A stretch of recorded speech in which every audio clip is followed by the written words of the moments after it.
আসসালামু আলাইকুম। আমি চিকেন ফ্রাই নিয়ে আসলাম ঘরের কিছু উপকরণ দিয়ে আজকে চিকেন ফ্রাইটা করে দেখাবো। আমি চিকেনগুলো ভালো করে ধুয়ে আমি ছুরির সাহায্যে এটা একটু থেতলিয়ে নিচ্ছি যাতে কেটে না যায়। কাঁটা চামচ দিয়ে একটু আমি কেচে নিচ্ছি।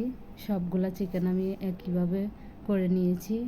এখন এখানে আমি 1.5 টেবিল চামচ রসুন বাটা, 1.5 টেবিল চামচ আদা বাটা, টালা জিরার গুঁড়া, ধনিয়ার গুঁড়া, গোলমরিচের গুঁড়া, 1 টেবিল চামচ লেবুর রস, তারপর এখানে সস দিয়ে টমেটোর সস 1.5 টেবিল চামচ, স্বাদ মতো লবণ,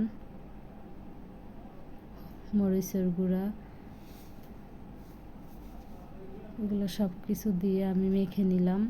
এখানে আমি 3টা সস দিছি, আমি রেস্টে রাখছি, আধা ঘন্টার মতো রাখছি। ফিরে আসলাম। এটা আমি ময়দা আর কর্নফ্লাওয়ার 2টা একসাথে আর ডিম, একটা ডিম দিয়ে সুন্দর করে হাত দিয়ে মেখে নিব। সুন্দর করে হাত দিয়ে ভালো করে মেখে নিতে হবে।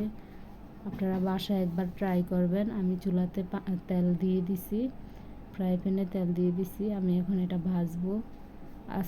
মানে আপনার খুব আস্তে আস্তে ভাজতে হবে, দ্রুত ভাজা যাবে না। চুলা কমায় রেখে আস্তে আস্তে ভাজতে হবে যাতে চিকেনটা সিদ্ধ হয়ে যায় ভিতরে।